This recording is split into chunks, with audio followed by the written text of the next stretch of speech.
Chers amis, et bien chers tous, aujourd'hui je m'adresse à vous tous par cette vidéo en préambule de notre Assemblée Générale Ordinaire qui aura lieu le 4 décembre 2020 à partir de 19 h en dématérialisé. Il m'a semblé important d'évoquer certains points majeurs de la saison 2019-2020. Également, vous présenter la future liste dont je conduirai par un nouveau mandat de 4 ans avec nos objectifs et nos projets.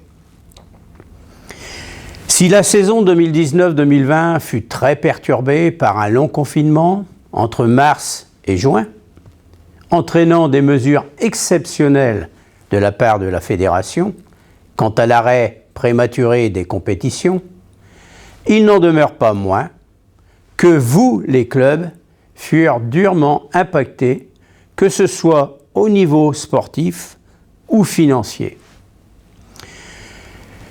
Bien sûr, fort heureusement, le Fonds solidaire mis en place par la Fédération, avec la collaboration de la Ligue de football des Hauts-de-France et des 7 districts, a tant soit peu allégé les finances des clubs. En ce qui concerne notre district, nous avons mis en place des mesures exceptionnelles représentant un montant de 72 699 € se répartissant ainsi. Concernant le fonds solidaire, la part du district s'élève à 42 579 €, ce qui représente 1,50 € par licencié.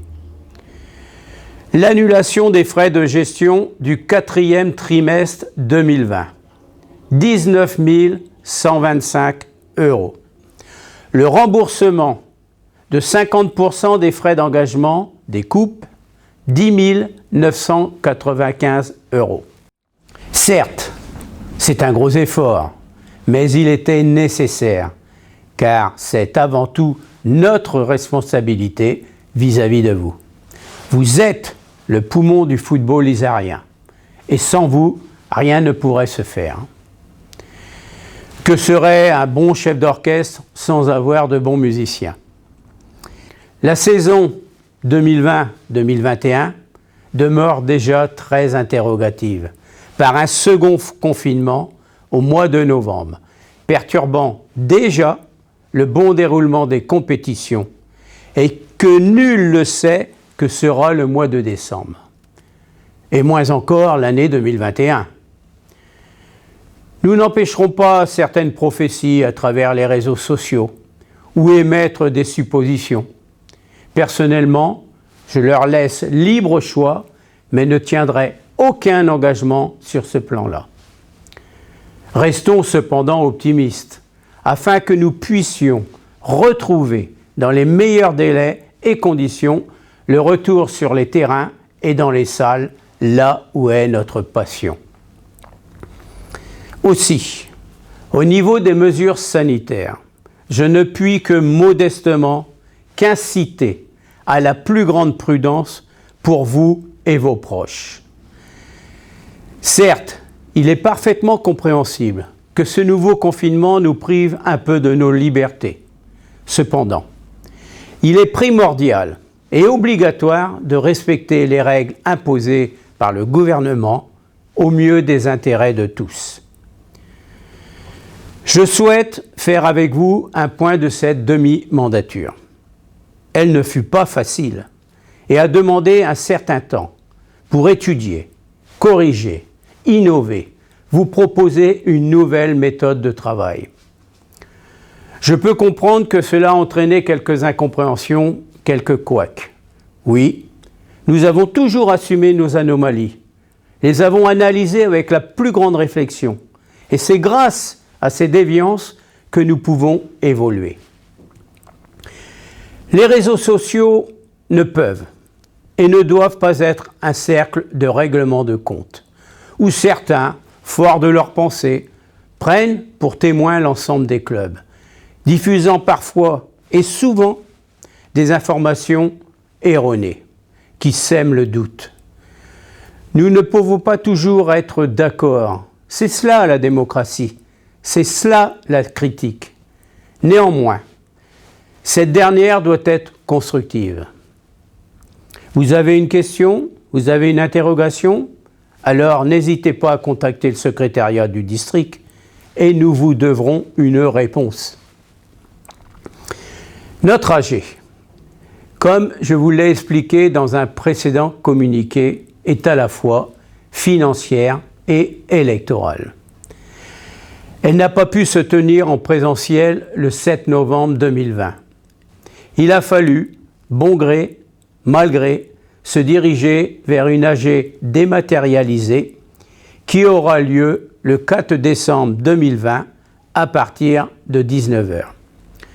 Une commission éphémère est dès à présent au travail pour préparer cette AG dématérialisée, afin que celle-ci se passe dans les meilleures conditions.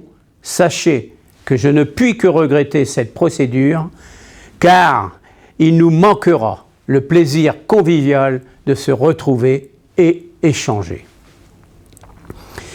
Cette AG devra se tenir par une visio ou audioconférence avec l'appui d'une société spécialisée qui nous assistera. Elle devra être courte de préférence, pas plus d'1h30, voire moins, pour éviter des dispersions. Cela requiert une organisation sans faille pour que vous, présidente, président, dirigeantes, dirigeants, puissent y participer, soit directement, soit par des pouvoirs nominatifs. Cela m'amène à vous proposer dans cette vidéo ceux qui ont pris le parti de mettre à notre et à votre disposition leur temps et leurs compétences. Cette liste va s'appuyer sur 19 élus, donc 5 élus représentant les familles de l'arbitrage, des éducateurs, du monde médical, des féminines et enfin du football diversifié. Je pense que 19 personnes sont suffisantes au lieu de 23 précédemment.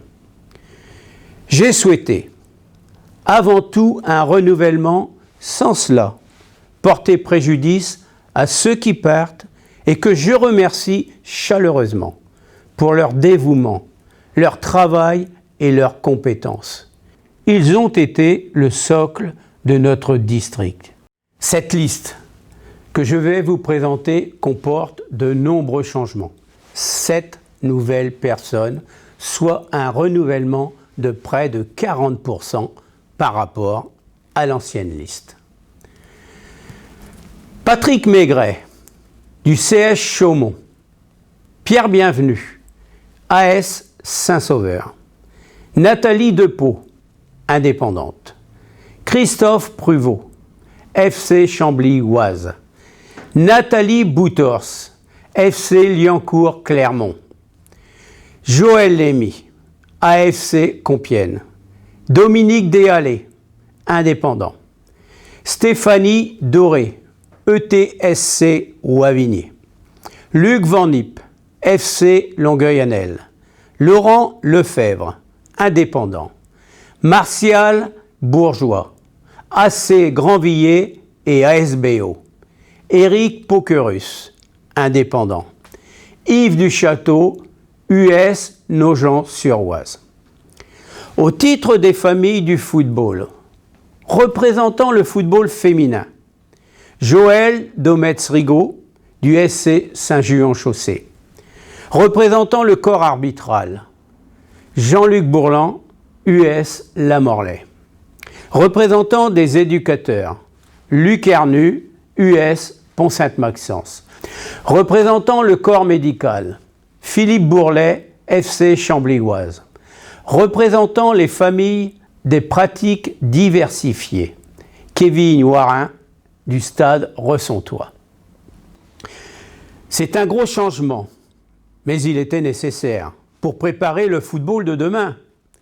Sur ces 19 personnes, 14 sont encore en activité professionnelle et dans divers domaines.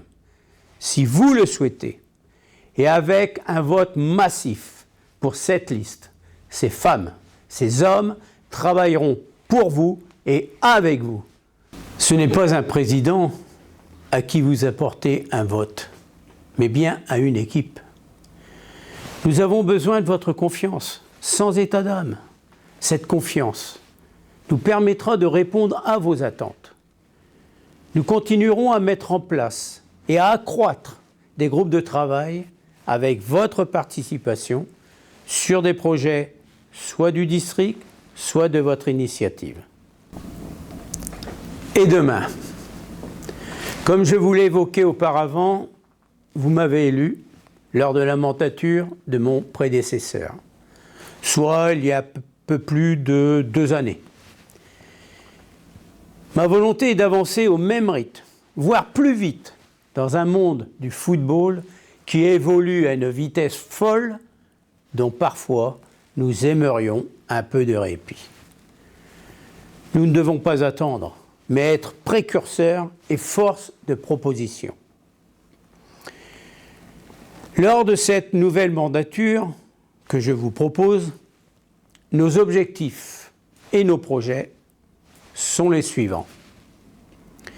Mise en place rapidement d'AdmiFoot pour faciliter votre tâche administrative. Continuez à lutter contre les incivilités. La mise en place de la licence à points. La mise en place du carton blanc. Le prélèvement automatique des frais d'arbitrage qui se fera sur 3 ans et selon le niveau des divisions et pratiques diverses. Assurer une connexion entre clubs par secteur pour des échanges plus conviviaux, plus en adéquation avec les besoins de chacun. Ce projet s'appellera Synergie Club. En matière financière, en cas d'excédent sur le compte de résultat, avec une partie fixe de 25% et 75% selon le mérite, tout sera redistribué au club sous forme de dotations diverses. L'opération 1000 ballons sera modifiée pour vous proposer différentes dotations et non plus vous imposer systématiquement des ballons. Augmenter la dotation pour les challenges de la sportivité. Donner un coup de pouce pour les nouvelles pratiques en récompensant les clubs méritants. Une aide financière pour certaines formations. Promouvoir le football féminin et futsal jeune. Adapter nos règlements selon les besoins de notre district et non d'une manière uniforme sur l'ensemble du territoire de la Ligue de football des Hauts-de-France.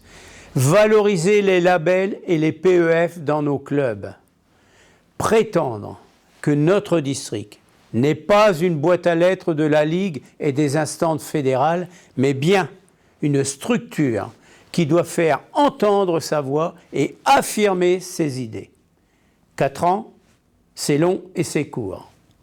Mais aussi, il vous appartient, par un vote positif, de nous permettre d'atteindre ces objectifs et ces projets. Merci de votre attention et soyez nombreux à être connectés pour notre AG le 4 décembre 2020.